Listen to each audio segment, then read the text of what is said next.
دن میں 5 وقت پڑھتے ہیں، ادا کرتے ہیں، اگر نبی کریم صلی اللہ علیہ وسلم کی نماز کے مطابق نہیں ہے تو یقین مانیے یہ نماز ہماری نہ قابل قبول ہے، اللہ کے ہاں قبول نہیں ہوگی۔ اور یہ بھی آپ کو پتا ہے اللہ کے رسول کی حدیث بہت معروف اور مشہور ہے کہ اول ما یحاسب به العبد یوم القیامہ الصلاۃ، قیامت کے دن سب سے پہلا حساب جو ہوگا وہ نماز کا ہوگا۔ کس چیز میں؟ حقوق اللہ کے حقوق میں پہلا سوال نماز کا، اور حقوق العباد میں کس کا سوال پہلا ہوگا؟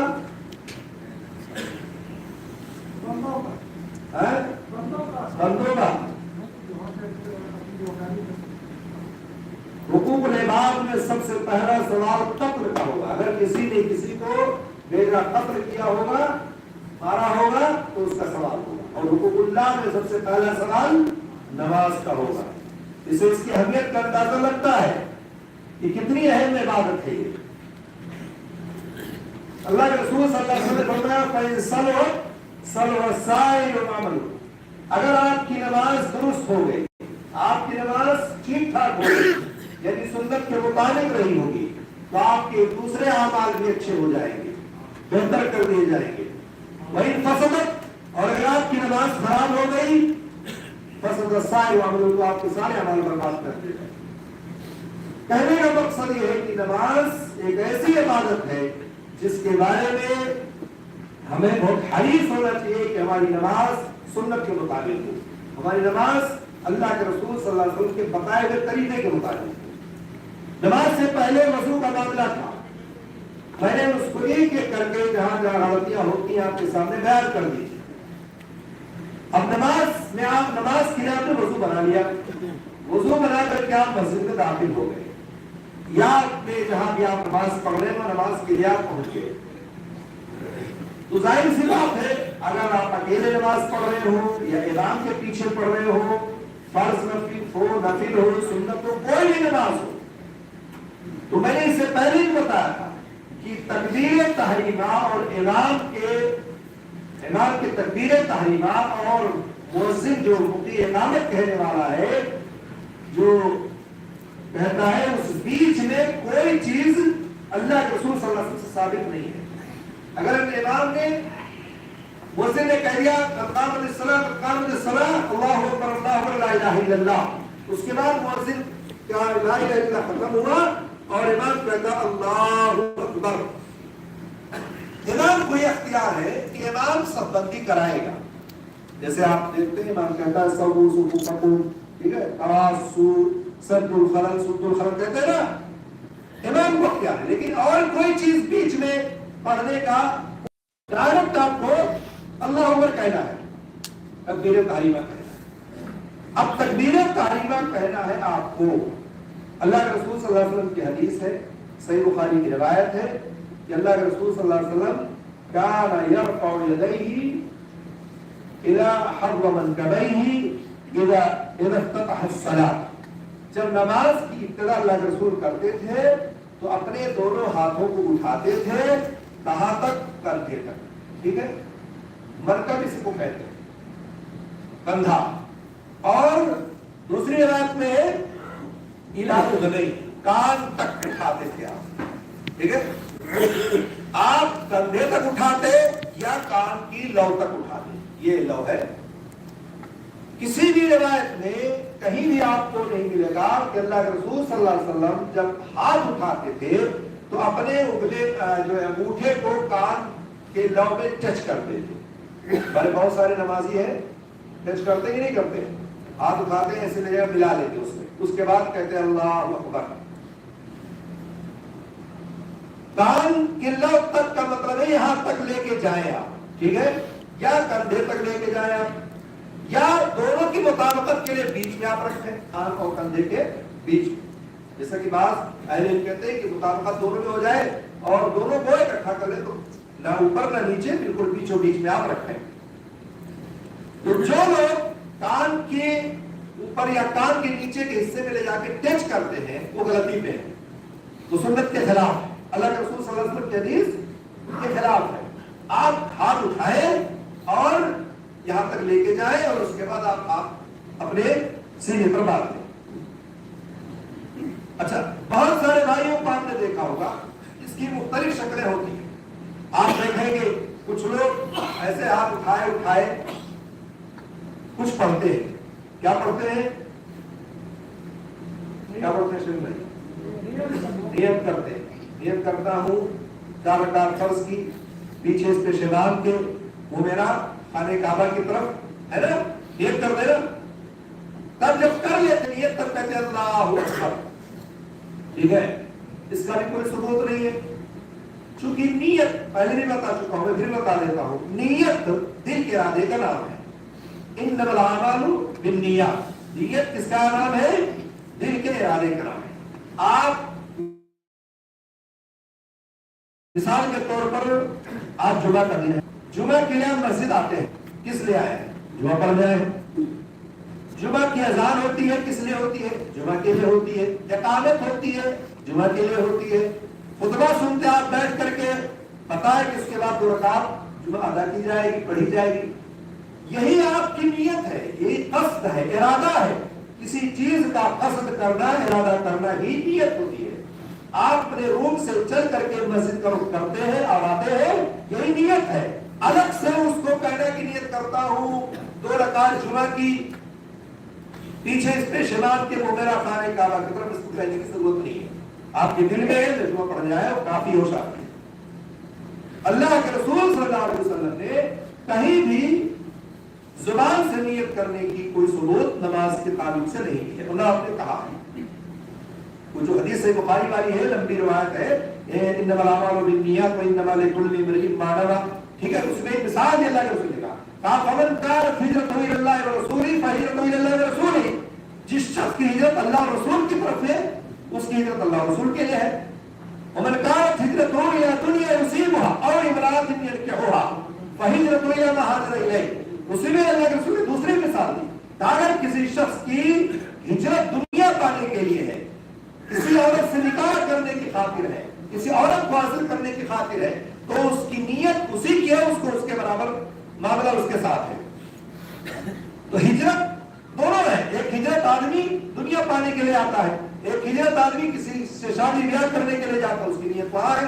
ایک آدمی ہجرت اپنی مال دولت گھر بار سب کچھ چھوڑ کر کے اللہ اور رسول کے لیے جاتا ہے، تو اس کی نیت اس کے مطابق ہے. تو نیت دل کے ارادے کا نام ہے، زبان سے کہنے کا نام نہیں ہے. ایسے ہی رمضان کے روزے میں بھی لوگ، ابھی رمضان آنے والا ہے 4-5 مہینے بعد، سحری کے وقت لوگ زبان سے نیت کرتے ہیں. ٹھیک ہے، کون سی نیت ہوتی ہے وہ؟ بِصَوْمِ غَدٍ نَوَيْتُ فِي شَهْرِ رمضان. اس کی بھی کوئی دلیل نہیں ہے سنت میں. کہیں بھی اللہ کے رسول صلی اللہ علیہ وسلم سے ثابت نہیں ہے کہ آپ زبان سے نیت سحری کے وقت کریں. ہمارے بہت سارے علماء مولوی حضرات کتابوں میں، کیلنڈروں میں، جنتریوں میں، موبائل پر ہر جگہ دیکھو لکھا رہتا ہے. کوئی دلیل نہیں ملے گی آپ کو، بلکہ کہیں کوئی ایسی کتاب کا نام لکھ دیں گے جو آپ جانے نہیں کہ کون سی کتاب ہے دلیل کے طور پر. پوچھے کہاں ہے، پہلے بولے گا قرآن میں، پھر نہیں ملے گا بولے گا حدیث میں، بولے نہیں ہے فلاں نے کہا، فلاں بزرگ سے ثابت ہے، لوگ کرتے چلے آ رہے ہیں. تو اس کی کوئی دلیل نہیں. آپ کی نیت ہے، آپ صحیح اسی لیے اٹھے ہیں نا کھانے کے لیے، روزہ رکھیں گے صبح، اسی لیے اٹھے ہیں کہ آپ کھائیں گے اور اس کے بعد آپ روزہ رکھیں گے. آپ کے دل میں ہے.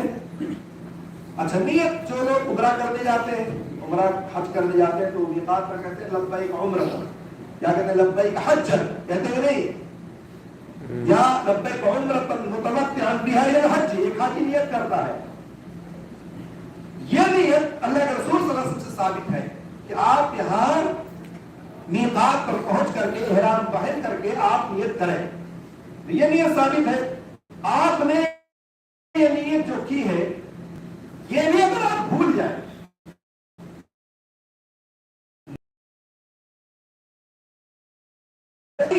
زبان سے ٹوٹے گا یہ لفظ، تو کیا اس کا عمرہ حج ہوگا یا نہیں ہوگا؟ ہو جائے گا، کیونکہ دل میں اس کی اصل نیت موجود ہے کہ وہ عمرہ یا حج کرنے جا رہا ہے. زبان سے کہنا ایک شعار ہے، اللہ کے رسول صلی اللہ علیہ وسلم نے حکم دیا ہے، نہیں کہہ پا رہا کوئی تب بھی اس کا حج یا عمرہ ہو جائے گا. ٹھیک ہے، یہاں ثابت ہے اس لیے آپ کہہ سکتے ہیں اور کہیں. لیکن نماز میں، روزے میں یا کسی اور سے کہنے کی ضرورت نہیں ہے. اب آپ زکات تو بولو نیت کرتا ہوں میں زکات دینے کی فلاں غریب کو, یہ کہیں گے آپ؟ ابھی نہیں کہیں گے آپ صدقہ جو تو نیت کریں گے آپ کے دل میں میں زکات دے رہا ہوں, صدقہ دے رہا ہوں, ہے نا, خرچ کر رہا ہوں اللہ کے راستے میں. اصل چیز ہے نیت. آپ کا دل صاف ہو, آپ کے دل میں صاف ستھری باتیں ہو, نیت آپ کے صاف ہو, اللہ تعالیٰ آپ کے دلوں کا حال جاننے والا ہے. وہ علیم بذات الصدور, آپ کے دل میں کیا اللہ سب جانتا ہے. لاکھ آپ زبان سے نیت زبان سے کرو نماز میں, اور آپ کا دل ہی حاضر نہ رہے, آپ ریاکاری کے لیے آئے ہیں, مسجد میں دکھلاوے کے لیے آئے ہیں, کفیل ہو مدیر ہو فورمین کی ڈر سے مسجد میں آئے ہیں, کوئی فائدہ ہے اس نماز کا؟ کوئی فائدہ نہیں ہے, کیونکہ آپ کی نیت ہی خراب ہے. اس لیے زبان سے نیت کی کوئی دلیل نہیں ہے, صرف اور صرف آپ کیا کریں, دل میں نیت کریں. تکبیر تحریمہ کا مسئلہ تھا. تکبیر تحریمہ میں آپ ہاتھ اٹھاتے ہیں, کبھی بھی آپ جب تکبیر تحریمہ کے ہاتھ اٹھائیں تو اپنے ہاتھ کو اپنے کان سے ٹچ نہ کریں, آپ یہاں تک لے جائیں اور اس کے بعد کچھ لوگ بہت دور تک لے کے جاتے ہیں, اسے اٹھاتے ہیں ایسے, یہ بھی نہیں درست ہے کہ آپ اتنا لمبا لے جا کر کے اٹھائیں ایسے, ٹھیک ہے. آپ جیسے ایک آدمی عام طور سے رہتا ہے اسی حساب سے اپنے ہاتھ کو اٹھائے گا, بہت لمبا چوڑا اٹھانے کی ضرورت اس کو نہیں ہے. جب آپ تکبیر تحریمہ کے لیے ہاتھ اٹھائیں گے تو آپ کی انگلیاں جو ہے یہ کیسی ہونی چاہیے, ملی ہونی چاہیے یا کھلی ہونی چاہیے؟ ہاں کیسی ہونی چاہیے؟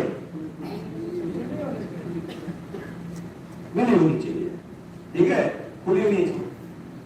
انگلیاں آپ کی ملی ہوئی, اور کہاں کھلی ہونی چاہیے؟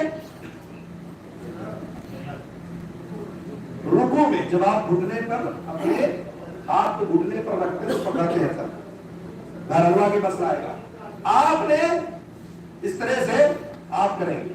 دوسری بات, جب آپ تکبیر تحریمہ کے لیے ہاتھ اٹھائیں گے تو آپ کی ہاتھ کی جو جس کو کیا کہیں گے, پیٹ, پیٹ ہے, اور یہ پیچھے کا حصہ پشت ہے, پیٹھ ہے, یہ آگے یہ حصہ رہے گا قبلہ کی طرف, ٹھیک ہے. اللہ اکبر, یہ بالکل ایسے ہوتا ہے نا, یہ غلط ہے. کچھ لوگوں نے دیکھا ایسے اللہ اکبر, یعنی کھلتا نہیں آپ سے, نیچے ہی رہے گا اللہ اکبر. نمازیوں کے مختلف نمازیوں کو آپ دیکھیں گے, کبھی کبھار اس پر غور کریں, آئے جلدی سے بات دیا, جبکہ حدیث کیا کہتی ہے کہ آپ اوپر تک لے کے جائیں اور آپ کے ہاتھ کی ہتھیلی جو پیٹ کا حصہ جو قبلے کی طرف ہو, ٹھیک ہے, انگلیاں بند ہو آپ کی, اور اسی طرح سے آپ جو ہے سیدھا ایسے کر کے رہے, نہ کہ ایسا کریں. بہت سارے لوگوں کو آپ نے دیکھا ہوگا کہ ایسے کرتے ہیں, خاص طور سے عرب میں بہت سارے لوگ ہیں کہ اللہ اکبر ایسے الٹا, یہ بھی غلط ہے. تو صحیح بات کیا ہے, سیدھا ہو اور اس طرح سے کان اور انگلی کے کندھے کے بیچ تک ہو, یا کان تک ہو, یا کندھے تک ہو, اور آپ اپنے ہاتھ کو باندھ لیں, ٹھیک ہے. یہ ہوا تکبیر تحریمہ کا مسئلہ. یہ تکبیر تحریمہ جو ہے نماز میں رکن ہے یا واجب ہے؟ کیا ہے؟ واجب ہے, رکن ہے, فرض ہے. ہاں جی, کیا ہے تکبیر تحریمہ؟ کیا ہے نماز میں؟ رکن ہے, واجب ہے, سنت ہے, مستحب ہے, کیا ہے؟ گڑبڑ مت کرو بھائی, فرض ہے. نماز میں ٹوٹل 14 ارکان ہیں, کتنے؟ 14, ٹھیک ہے. ان میں سے پہلا رکن نماز کا تکبیر تحریمہ ہے. ایک شخص بھاگ کر کے مسجد میں آیا اور دیکھا امام صاحب رکوع جانے والے ہیں, اور جلدی سے رکوع میں چلا گیا. اس نے اللہ اکبر نہیں کہا. اب بتاؤ اس کی نماز ہوگی؟ نہیں ہوگی. کیوں نہیں ہوگی؟ اس لیے کہ تکبیر تحریمہ رکن ہے اور اسی کے ذریعے سے نماز میں داخل ہونا ہے. یہ دخول ہے, اور نماز سے نکلنے کے لیے کیا ہے؟ سلام ہے, جو آپ سلام پھیرتے ہیں, ٹھیک ہے. تو دخول کے لیے ضروری ہے کہ آپ تکبیر تحریمہ کہیں. وہ شخص جو بھاگ کر کے مسجد میں آیا اور رکعت کو پانے کے چکر میں اس نے اللہ اکبر نہیں کہا، جلدی سے امام کے پیچھے لگ گیا، رکوع میں چلا گیا امام پیچھے، ویسے خطاق سے پہنچ گیا، اگر اس نے اللہ اکبر نہیں کہا ہے اور نماز میں شامل ہو گیا تو اس کی نماز نہیں، کیوں؟ اس لیے کہ تکبیر تحریمہ رکن ہے اور یہ پہلا رکن ہے نماز میں شامل ہونے کا۔ اچھا، آپ مثال کے طور پر امام کے پاس پہنچے، آپ نے کہا امام جانے والا رکوع، آپ نے کہا اللہ اکبر، یا امام رکوع میں جا چکا ہے، تو بہت سارے بھائیوں کو آپ نے دیکھا ہوگا کہ اللہ اکبر کہہ کے ڈائریکٹ رکوع میں چلے جاتے ہیں، اور کچھ نمازیوں کو آپ نے دیکھا ہوگا پہلے اللہ اکبر کہتے ہیں، سینے پہ ہاتھ باندھتے ہیں، پھر اللہ اکبر کہہ کے رکوع میں جاتے ہیں، یعنی 2 بار اللہ اکبر کہتے ہیں، ٹھیک ہے؟ آپ نے دیکھا ہوگا، اگر کبھی غور کریں، ایک آدمی آئے گا رکوع میں امام ہے، وہ کہے گا اللہ اکبر، پھر اس کے بعد پھر اللہ اکبر کہہ کے رکوع میں جائے گا۔ اگر وہ نمازی صرف ایک بار اللہ اکبر کہہ کے تو ڈائریکٹ رکوع میں چلا جائے تو وہ جو پہلی بار اس نے کہا وہی تکبیر تحریمہ اس کا شمار ہوگا، 2 بار کہنے کی ضرورت نہیں، ایک بار اللہ اکبر کہہ کے ڈائریکٹ رکوع میں چلا گیا، خلاص، الگ سے کہنے کی اس کو ضرورت نہیں ہے۔ اور یہ اللہ اکبر کہہ کر کے نیت باندھنا، پھر اس کے بعد اللہ اکبر کہہ کے رکوع میں جانا، ہو سکتا ہے اتنی دیر میں امام کھڑا بھی ہو جائے، ٹھیک ہے؟ تو الگ 2 بار کہنے کی ضرورت نہیں ہے، لیکن اگر کوئی کہہ لے تو بعض علماء کہتے ہیں کوئی بات نہیں ہے، چاہے ایسا درست ہے کہ اگر اس نے اللہ اکبر کہا اور پھر اللہ اکبر، یعنی پہلی تکبیر کو اس نے تکبیر تحریمہ مانا اور دوسری تکبیر کو تکبیر تنقل، انتقال والا، یعنی ایک حرکت سے دوسری حرکت پر جانے والا، تو ابھی اس کے لیے جائے، لیکن ایک ہی بار کافی اس کے لیے۔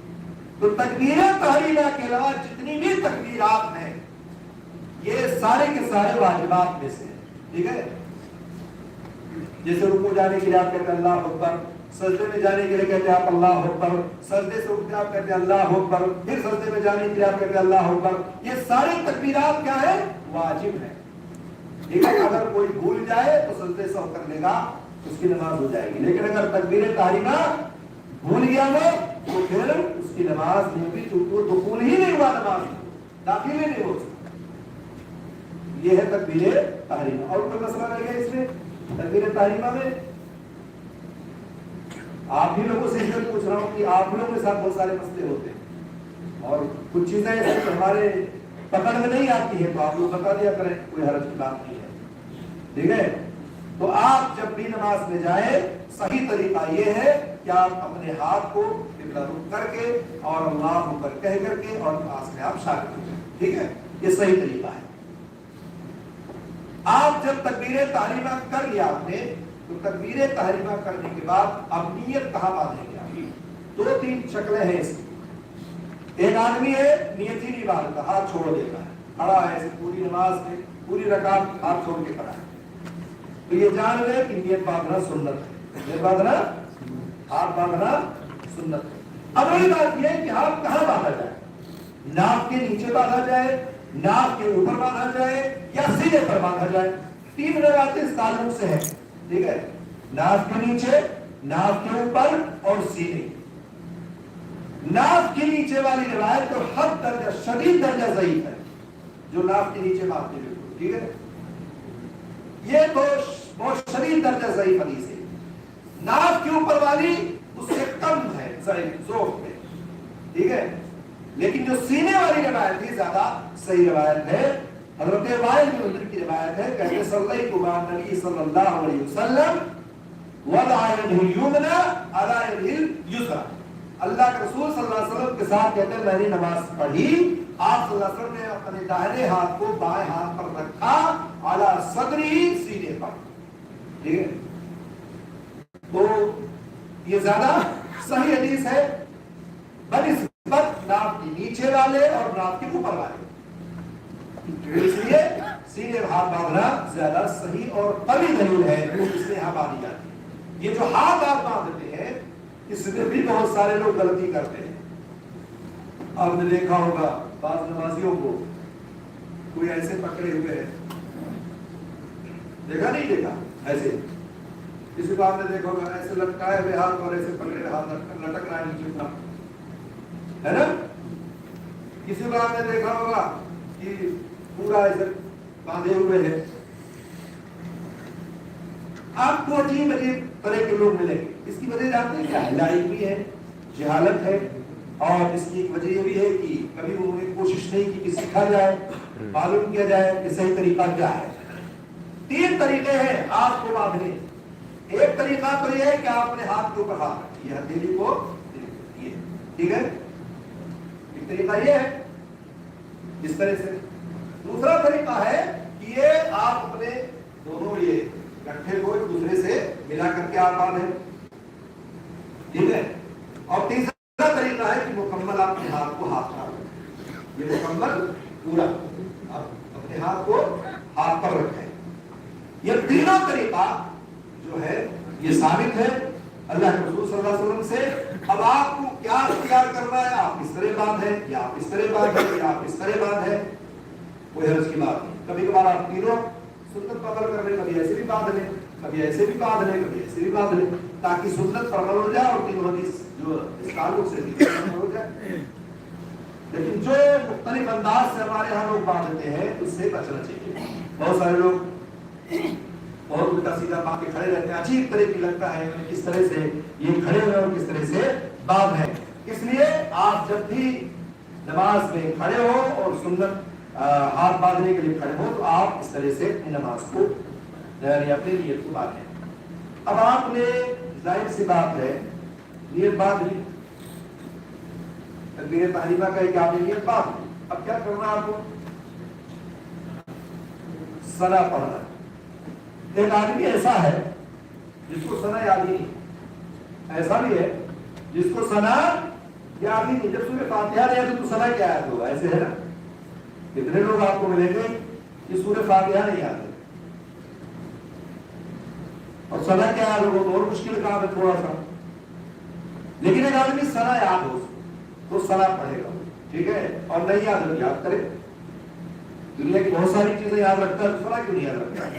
اس کو بھی یاد کرے. نماز حصہ ہے, نماز میں آپ 5 وقت نماز پڑھتے ہیں, لیکن آیا ثنا پڑھنا کیا یہ واجب ہے, کیا یہ فرض ہے یا مستحب ہے, کیا ہے؟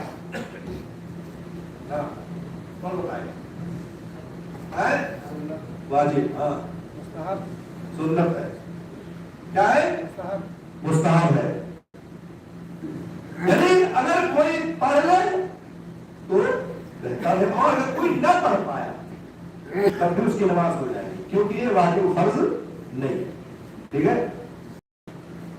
ایک آدمی نے بھی سوال کیا تھا 2 دن پہلے مجھ سے کہ میں نماز میں ایک آدمی آیا اور شامل ہو گیا, امام کے ساتھ اس نے 2 رکعت نماز پڑھی.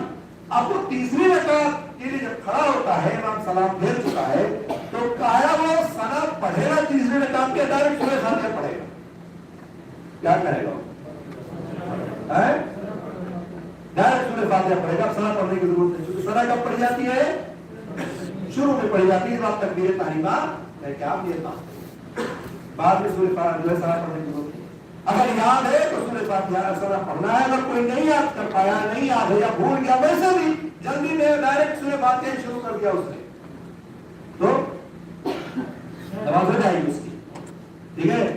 اچھا, جنازے کی نماز میں جنازہ پڑھنے جاتے ہیں نا, پہلی بار آپ نے کہا اللہ اکبر, کیا پڑھتے ہیں؟ سورہ فاتحہ. ہاں, کیا پڑھتے ہیں؟ ثنا پھر فاتحہ. جنازے میں سورہ فاتحہ ڈائریکٹ پڑھنا, ثنا نہیں پڑھنا ہے, ٹھیک ہے. کیوں؟ مجھے بتاؤ, کسی کو مجھے معلوم ہے؟ پہلی بات تو یہ کہ اللہ کے رسول صلی اللہ علیہ وسلم ثابت نہیں ہے.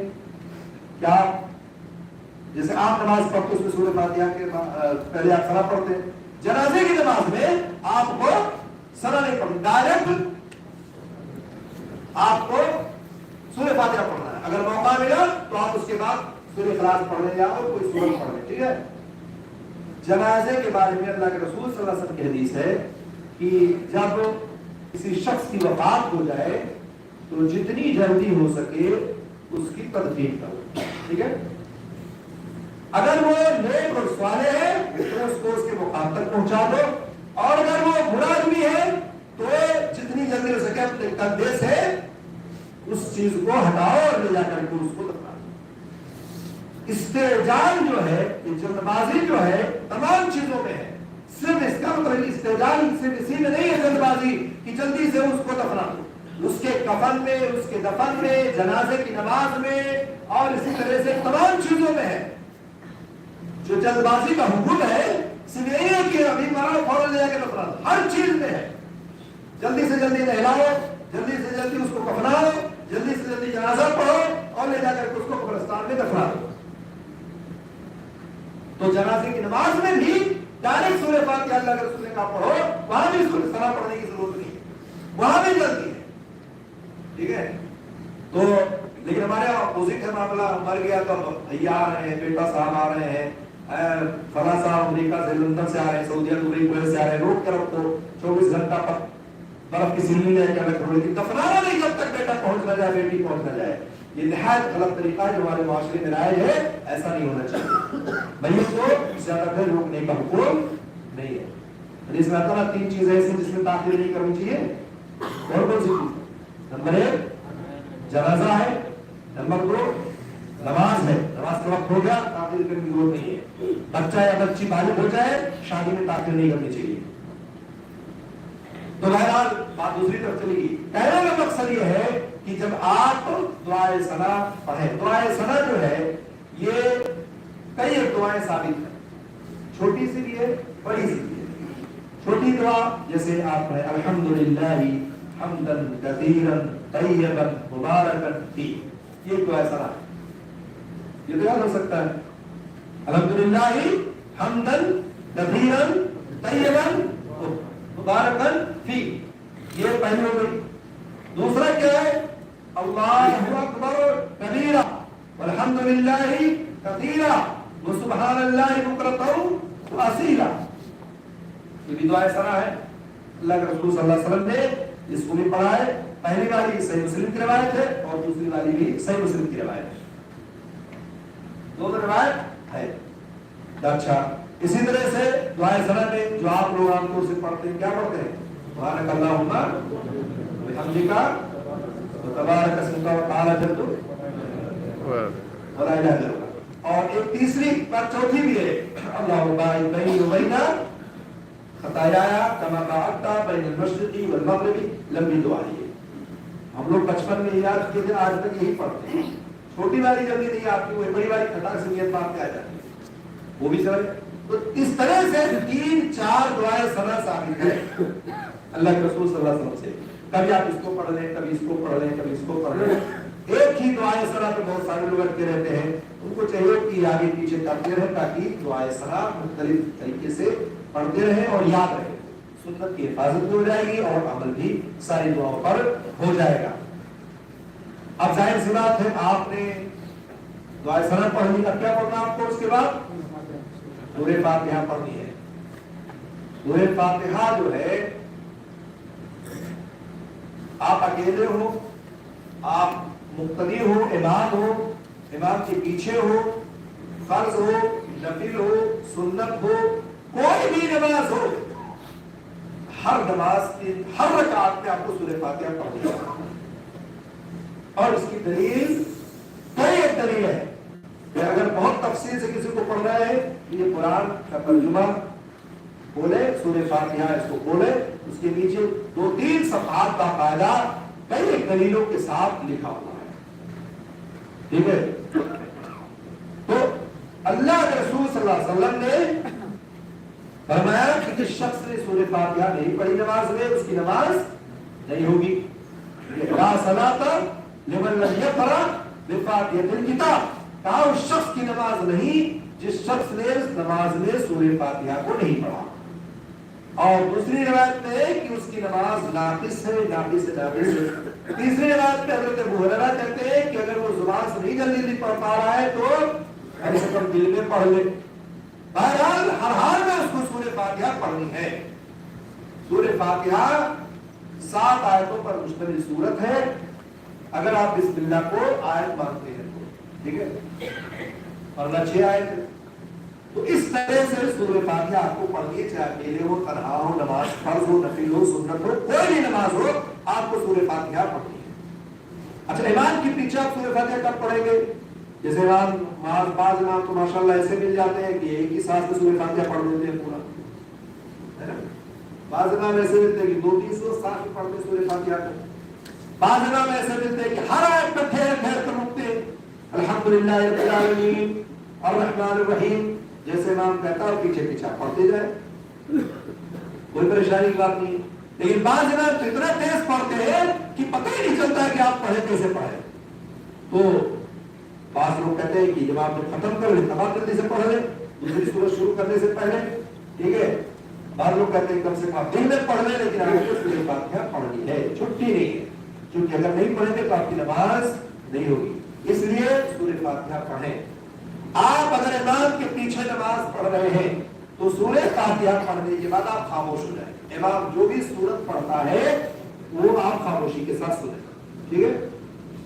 لیکن اگر آپ اکیلے نماز پڑھ رہے ہیں تو آپ اکیلے اگر نماز پڑھتے ہیں تو سورہ فاتحہ کے بعد آپ کوئی سورت ملائیں، پہلی 2 رکعت میں ملا لیں، دوسری 2 رکعت میں آپ چاہیں تو چھوڑ دیں، نہ ملائیں، لیکن اگر دوسری 2 رکعت میں بھی آپ ملا لیں گے تب بھی کوئی حرج کی بات نہیں ہے، پڑھ سکتے ہیں، ٹھیک ہے؟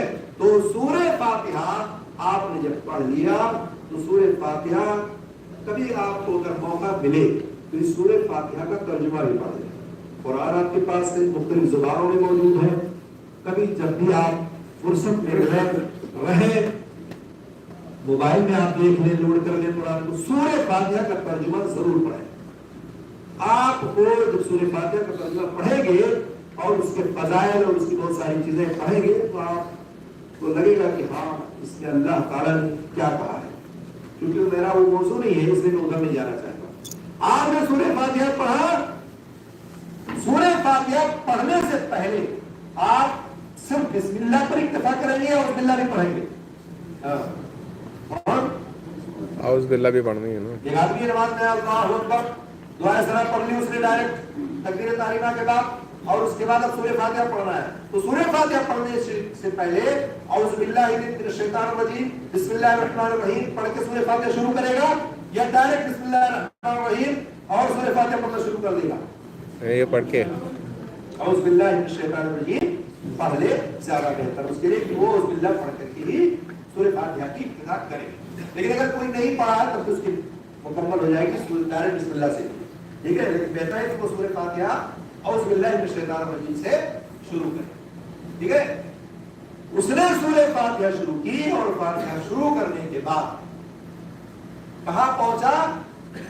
وَلَضَّالِّينَ، کہاں پہ پہنچا؟ وَلَضَّالِّينَ۔ امام پڑھا رہا ہے پیچھے اور وہ پیچھے پہنچ کھڑا ہوا ہے، تو امام نے کہا کہ غیر المغضوب علیہم ولا الضالین، اللہ کے رسول صلی اللہ علیہ وسلم کی حدیث ہے اذا قال الامام ولا الضالین فقولوا آمین، کہا کہ جب امام غیر المغضوب علیہم ولا الضالین کہے تو تم لوگ کیا کہو؟ آمین کہو۔ اب آمین صحابہ کرام رضی اللہ تعالیٰ عنہ اجمعین کی کے تعلق سے آپ دیکھیں گے تو جتنے بھی صحابہ کرام تھے سوابی بلند آواز سے کہا کرتے ہیں، زور سے کہا کرتے ہیں، آہستہ نہیں کہتے، جیسے امام کی طرف ویسے آمین، جیسے آپ دیکھیں مسجد آمین سے پورا بوجھ اٹھتی ہے۔ آمین کہنے کا کیا فائدہ ہے؟ آمین کا مطلب کیا ہے؟ پہلی بات آمین کا مطلب کیا ہے؟ اے اللہ تو قبول فرما لے۔ آمین کا مطلب چونکہ جو سورہ فاتحہ آپ پڑھ رہے ہوتے ہیں اس میں یہ چیزیں آئی ہیں، آپ کہتے ہیں اللہ ہمیں سیدھا راستہ دکھا، اے اللہ ہم تیری ہی عبادت کرتے ہیں، اے اللہ ہم تجھی سے مدد مانگتے ہیں، اے اللہ ہمیں اس راستے پہ لے کے چل جس پر تیری نعمتیں نازل ہوئی ہیں، یعنی انبیاء، صدیقین، شہداء، صالحین، اے اللہ ہمیں ان راستوں سے بچا جن پر تیرا غضب نازل ہوا ہے، یعنی یہود و نصارہ۔ تو آپ کیا کہتے ہیں؟ آمین، اے اللہ تو قبول فرما۔ آمین کا مطلب آمین اگر کوئی بندہ پیچھے کہتا ہے اور امام نے بھی آمین کہی اور مقتدی نے بھی آمین کہی، اسی وقت آسمان میں فرشتے بھی آمین کہتے ہیں، تینوں آمین کی جب ایک جائیت ہوتی ہے، اکٹھا ہو جاتا ہے یہ تینوں آمین، تو اللہ کے رسول صلی اللہ علیہ وسلم نے فرمایا کہ جو بھی لوگ نماز میں شامل حال ہوتے ہیں، وہاں پر ہوتے ہیں، ان تمام لوگوں کے گناہوں کو اللہ تعالیٰ بخش دیتا ہے، معاف کر دیتا ہے۔ یہ آمین کہنے کا فائدہ دیکھیں ہم، ہمارے زبان سے نہیں نکلتی بول لو کیا آمین، اگر میں کھڑے لوگ پتہ ہی نہیں چلتا آمین کہا بھی نہیں کہا۔ ہم بارہا ہم اس کو اپنی نماز میں لوگوں کو تنبیہ کرتے ہیں، بھائی کم سے کم آمین کہو، اس کے فائدے رکھو کتنے ہیں، کتنے بڑے فائدے ہیں کہ آپ زبان سے آپ آمین نہیں کہتے ہو۔ میں نے کہا یہاں کو کوئی وہابی نہیں کہے گا، یہاں کی کوئی سیلری نہیں کاٹے گا، یہاں کو کوئی تانا تشریح نہیں کرے گا کہ آپ اس لیے نہیں بول رہے کہ ہمارے مسلک میں نہیں ہے، ایسا نہیں ہونا چاہیے۔ آپ یہ دیکھو کہ اللہ کے رسول کی حدیث کیا کہہ رہی ہے، سنت کیا کہتی ہے، ہمارا اس میں فائدہ کتنا بڑا چھپا ہوا ہے۔ دیکھو آپ ہماری زبان ہلانے سے اگر ہمارے گناہ معاف ہو جائے، بخش دی جائے، تو اس سے بڑی نعمت آپ کو کیا ہو سکتی بتایا؟ نہ آپ کو کچھ پیسے خرچ کرنے، نہ آپ کو کچھ ریال دینے ہیں، نہ درہم دینار دینے ہیں، کچھ نہیں، صرف امام نے کہا وَلَضَّالِّينَ، آپ کو پیچھے ان کے ساتھ صرف کہنا آمین۔ اگر اتنا کہنے سے آپ کے گناہ معاف کر دیے جاتے ہیں تو اس سے بڑی نعمت کیا ہو سکتی ہے؟ پھر بھی لوگ کی زبان نہیں کھلتی ہے، گم رہتی ہے۔ 10 لوگ اگر سب میں کھڑے تو صرف 2-3 لوگ آمین بولنے والے ہوتے ہیں، ایسا نہیں ہونا چاہیے۔ ہمیں کم سے کم دیکھنا چاہیے کہ ہمارا فائدہ کہاں ہے، اور حدیث ہے باقاعدہ اللہ کے رسول صلی اللہ علیہ وسلم کی جو حدیث میں آپ کے سامنے پڑھی ہے نا، اذا قال الامام والضالين فقولوا آمین، یہ صحیح بخاری کی روایت ہے۔ صحیح بخاری نے اللہ کے رسول نے کہا کہ جب امام کے والضالين تو تم پیچھے جتنے لوگ کھڑے ہو سارے کے سارے لوگ آمین کہو۔ کتنا بڑا فائدہ آپ کا، اس لیے آپ نماز میں جب شامل رہو تو یہ چیز آپ دیکھو کہ آپ کا فائدہ کہاں ہے۔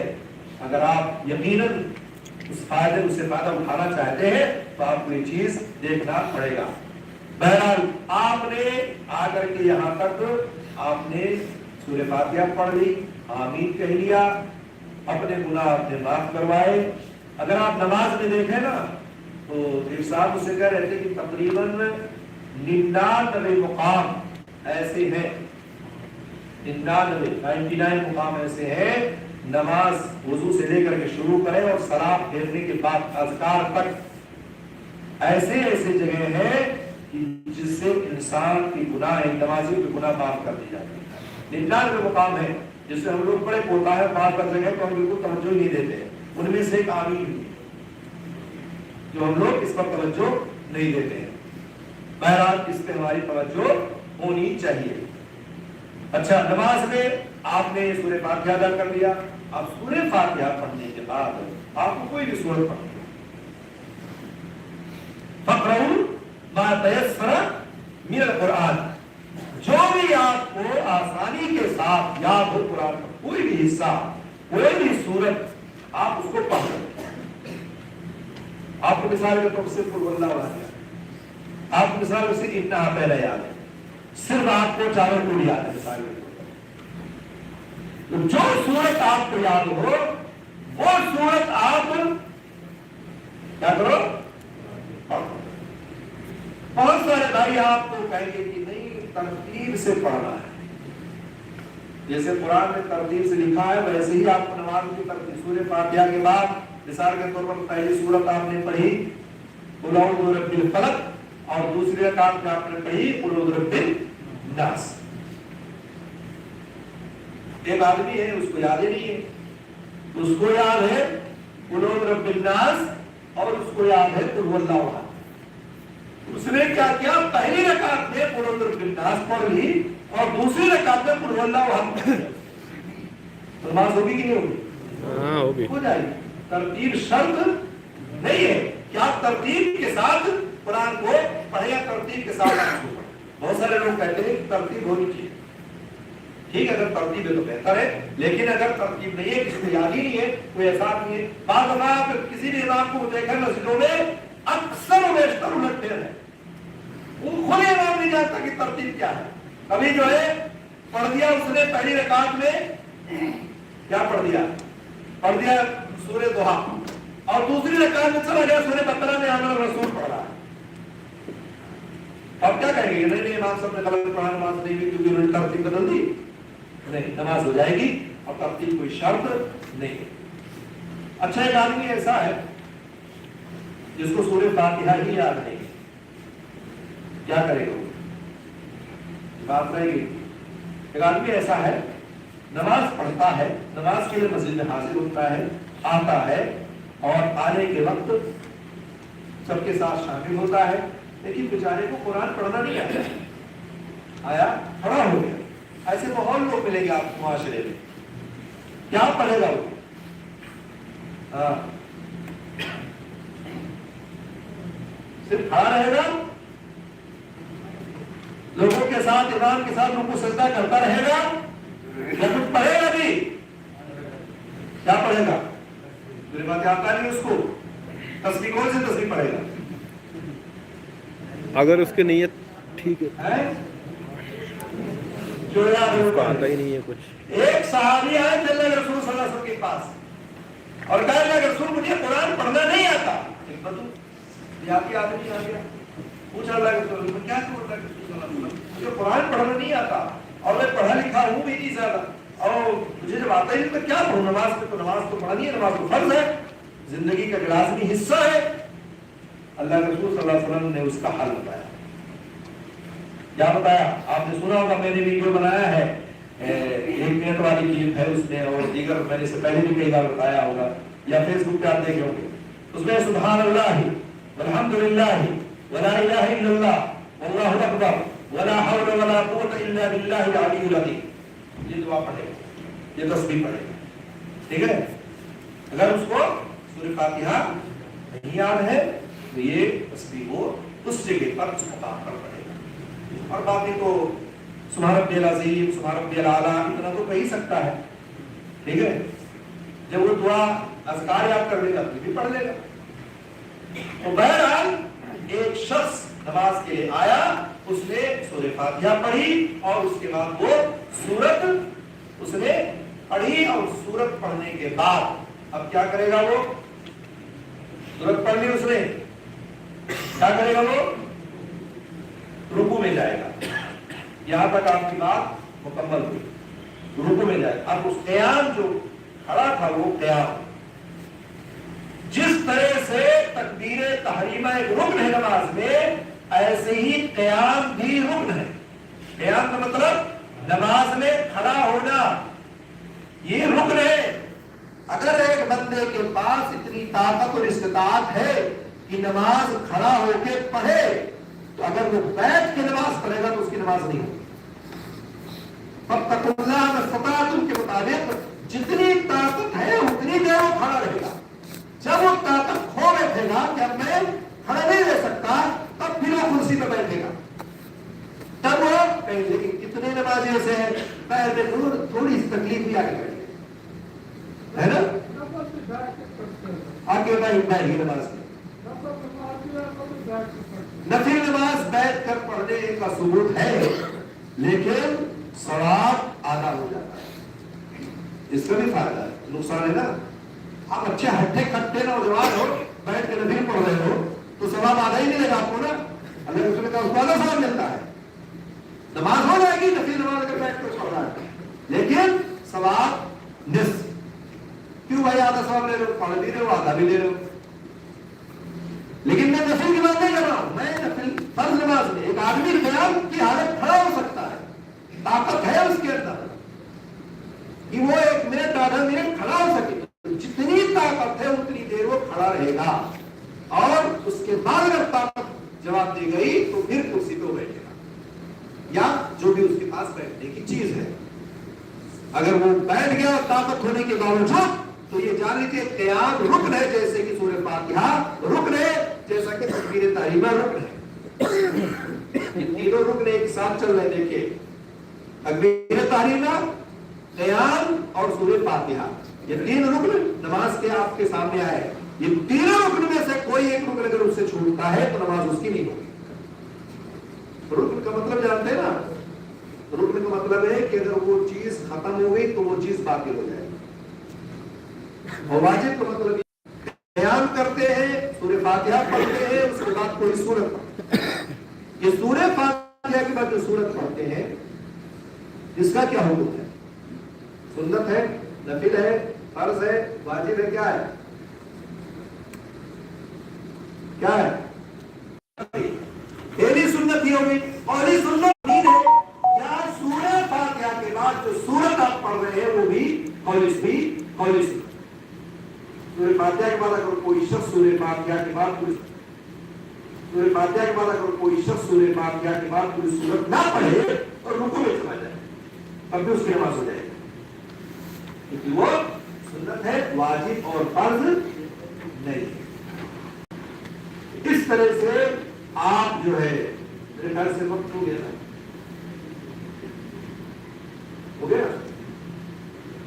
بہرحال آپ جو ہے قیام کر چکے ہیں، آپ سورہ فاتحہ پڑھ چکے ہیں، اس کے بعد سورت پڑھ چکے ہیں، اب اس کے بعد اب آپ کو رکوع میں جانا ہے۔ اگلے ہفتے انشاءاللہ رکوع میں چلیں گے اور ایسے ہی دھیرے دھیرے تفصیل کے ساتھ انشاءاللہ باتیں مکمل کریں گے تاکہ نماز ہماری درست ہو۔ نماز ایک ایسی عبادت ہے اگر اس میں کمیوں کو رہ گئی تو اتنی محنت کرنے کے باوجود اگر ثواب نہ ملے تو پورے خسارے اٹھاتے ہیں۔ آپ کیا جانتے ہیں جو مسجد نماز پڑھنے آتے ہیں ان کی ساری نمازیں 100% قبول ہوتی ہے؟ یہ حدیث اللہ کے رسول نے باقاعدہ فرمایا ہے کہ جتنے بھی نمازی مسجد میں ہوتے ہیں ان میں کسی کی نماز 80%، کسی کی نماز 50%، کسی کی نماز 40%، کسی کی نماز 20%، کسی کی نماز کچھ نہیں، آیا اور چلا گیا، نماز پڑھی لیکن اللہ کے قبول ہی نہیں ہوا۔ ایسے بھی نمازی ہوتے ہیں۔ تو ہم اتنی محنت کریں، باقاعدہ وضو کر کے آئے، مسجد میں داخل ہوں اور آنے کے بعد اگر ہماری نماز درست نہ ہو اور ہمیں 10% ثواب ملے تو ہماری کوتاہی ہے۔ ہمیں کوشش کرنی زیادہ سے زیادہ ہم آخری مرحلے تک پہنچے تاکہ ہماری نماز درست ہو جائے اور اللہ کے زیادہ قابل قبول ہو۔ یہ ہماری کوشش ہونی چاہیے۔ انشاءاللہ باقی باتیں آئندہ ہفتے اللہ رب العالمین سے دعا ہے اللہ تعالیٰ ہم سب کو قرآن و سنت کے مطابق نماز پڑھنے کی توفیق فرمائے، نبی کریم صلی اللہ علیہ وسلم کے طریقے کے مطابق ہمیں نماز کی توفیق دے۔ اگر ہمارے اندر کوئی کمی اور کوتاہی ہے تو اللہ تعالیٰ اسے دور کر دے، اور ہماری بھی کوشش ہونی چاہیے کہ ہم اپنی کوتاہی اور کمیوں کو دور کریں، دلائل کی روشنی میں، تحقیق کی روشنی میں، اور اس طرح سے جب آپ کریں گے تو انشاءاللہ آپ کے اندر کوئی کمی اور کوتاہی نہیں ہوگی۔ اللہ تعالیٰ ہم سب کو نیک بنائے، صالح بنائے، ہمارے اس بیٹھنے کو اور کہنے اور سننے کو قبول فرمائے۔ آمین رب العالمین۔ السلام علیکم ورحمۃ اللہ وبرکاتہ۔